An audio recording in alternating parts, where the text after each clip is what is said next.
How many of you have planned to go on a long road trip after this corona outbreak is settled down? I'm sure many of you like us. Like how we are taking precautions to avoid an emergency situation, it's very important that we take similar kind of precautions when you go on a long road trip, especially with your family. I'm Shubha from Fat 360, discussing about all the necessary precautions that you have to take when you are on a long road trip with your family. If you haven't subscribed to our channel yet, do subscribe now. Once you decide your final destination, it is always advisable to start preparing for your journey at least 3 days before. The reason why I mentioned that you have to start preparing before 3 days of the journey is to ensure that you get enough time to service your car. You need to make sure that your car is in a healthy condition for a long drive. There can be situations that you will not get your car back after the service on the same day itself. So it can take a day or two sometimes. The basic checks that you have to do is to ensure that there is adequate level of engine oil, coolant, brake fluid, and there is enough water for the wiper. And also you have to make sure that your headlamps and the brake lamps are functioning well. Another important thing to check is the tire pressure. It is advisable to fill nitrogen in all the 4 tires because nitrogen prevents the tires from getting overheated during a long journey. If you have to travel more than 7 hours, then start your journey around 4 or 5 in the morning. In that way, the traffic will be less, you are fresh after a good sleep, and then by the time you reach your destination, you are still within your limits of the check-in time. Say for example, if your journey is more than 800 or 900 kilometers, if one person drives the entire distance, it's going to be very exhaustive. So better you have another person in the car who can drive.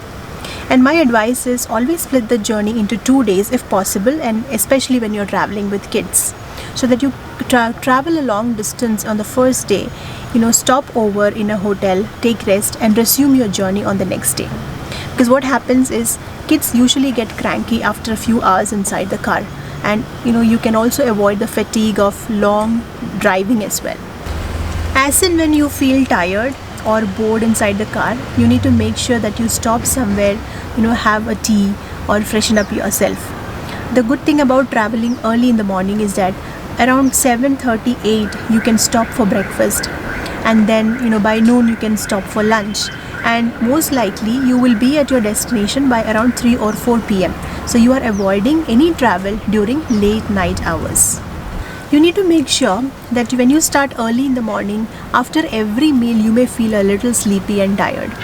So make sure there are enough pit stops during your journey when you just step out of the car, take fresh air, drink some water or some tea or coffee, and then you just walk around the car for some time before you start the journey again.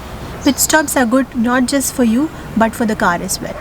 Another thing to remember is that do not stop in the middle of a forest or isolated areas unless you have an emergency. Always try to have pit stops either near a toll plaza or in a hub where there are many hotels and there are a lot of cars parked and people are roaming around, or it can be a small town nearby. Now let's talk about certain things that you have to carry with you while traveling. Always remember to keep a handbook where your emergency contact numbers are noted down. In case your battery drains out, it's always possible that you will have to make a call from a totally different phone. Always carry your prescription medicines and emergency medicines in a different bag. Some cars have a cooling compartment where you can keep certain medicines that needs to be cool throughout your journey. Otherwise, you should carry an ice pack with you. It's always good to carry some liquid cash with you because there could be circumstances where your credit cards or debit cards or even the online payment options are not accepted. It's important to keep note of the roadside assistance numbers of the locality you're passing through and a list of hotels and hospitals on the way. Keep some of your friends and family informed about your travel, and it is also good to call them once a while in between your journey just to let them know where you have reached. It's also good if you can take a group picture just before you start traveling and share it with your family and friends so that they are aware who all are traveling with you. Always ensure that there is a medical kit inside the car, and if this is a kit provided by the car company, you have to check regularly to make sure that the medicines have not expired. If you feel on the go you need to inflate the tire, then this tire inflator comes handy. This can be connected to the 12-volt charging station in the car and you can use it. You can keep this tire puncture kit in the car. It comes very useful when there are small punctures on your tire that you can fix yourself. Always make sure that this hazard reflector and the toolkit are present inside the car. It's good to always keep an umbrella inside the car just in case it starts raining while you are on journey and you have to step out. It's also good to keep a rechargeable torch light which can be charged using the 12 volts charging station. During the entire journey, you need to make sure that there are 2 phones which has full battery charge and also carry a power bank with you. And you need to make sure that the power bank has enough power always, which can help you in an emergency situation. And these charging devices are also helpful. It has multiple ports. This can be used to charge 2 or 3 phones at one time. And my suggestion is you should keep a phone which is not a smartphone always with you, which can be helpful in just making calls whenever necessary. Always carry enough drinking water and finger foods such as chips, biscuits and fruits. This will come handy when there is a situation where the shops are closed, there is a big traffic block, you are not able to move forward and you are stuck on the road for a while.